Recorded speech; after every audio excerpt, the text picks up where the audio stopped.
Shalom, selamat pagi, selamat bersukacita, selamat berbahagia, saudara yang dikasihi Allah. Kita berjumpa lagi dalam program Renungan Harian Toraya, edisi Sabtu 7 Desember 2024. Kita akan membaca Kitab Maleakhi pasal 3, ayat 13 sampai 18. Mari kita berdoa. Ya Tuhan, Allah pemelihara kehidupan kami. Patut kami terus bersukacita karena kebahagiaan yang Kau karuniakan. Kami percaya hanya kepadamu. Dan saat ini kami rindu firman-Mu menopang kami untuk terus menyatakan sukacita melayani Tuhan. Di dalam Kristus kami berdoa. Amin. Maleakhi pasal 3 ayat 13 sampai 18. Bicaramu kurang ajar tentang aku, firman Tuhan. Tetapi kamu berkata, apakah kami bicarakan di antara kami tentang engkau? Kamu berkata, adalah sia-sia beribadah kepada Allah. Apa untungnya kita memelihara apa yang harus dilakukan terhadapnya dan berjalan dengan pakaian berkabung di hadapan Tuhan semesta alam? Oleh sebab itu, kita ini menyebut berbahagia orang-orang yang gegabah. Bukan saja mujur orang-orang yang berbuat fasik itu, tetapi dengan mencobai Allah pun mereka luput juga. Beginilah berbicara satu sama lain orang-orang yang takut akan Tuhan.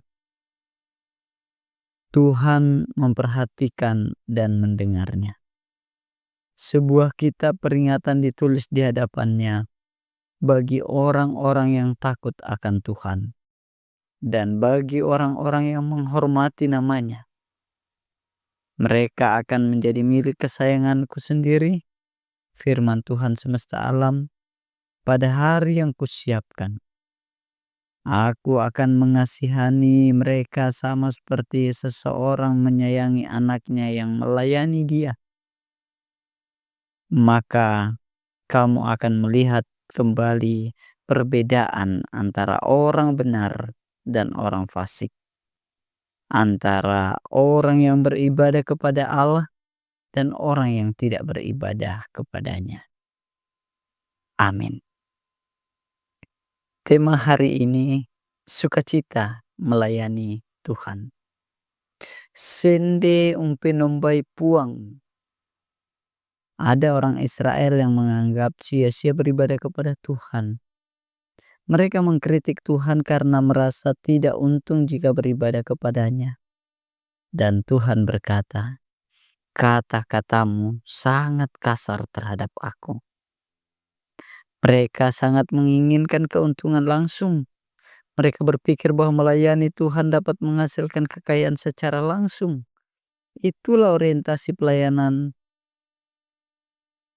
Tuhan mereka. Dan kemakmuran orang fasik mengecewakan mereka. Saudara-saudara, pengabdian tulus dan murni dimulai dengan rasa hormat kepada Tuhan.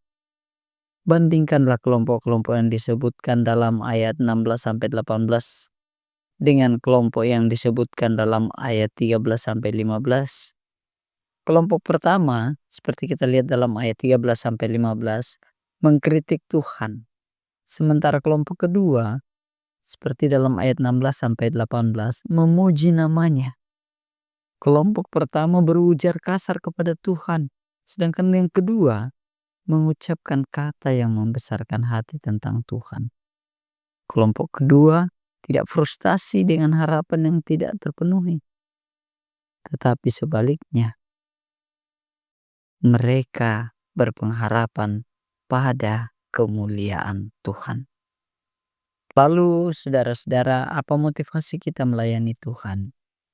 Apakah kita yakin bahwa melayani Tuhan akan membuat kita menjalani hidup mudah dan nyaman? Apakah kita melihat Tuhan menjawab semua keinginan kita? Atau apakah kita hanya mementingkan diri sendiri? Pengabdian dan yang sedemikian adalah salah satu alasan mengapa banyak orang dengan cepat meninggalkan iman dan gereja. Mereka mementingkan diri sendiri dan segera menjadi kecewa. Banyak yang tidak pernah kembali ke gereja karena sia-sia saja melayani Tuhan.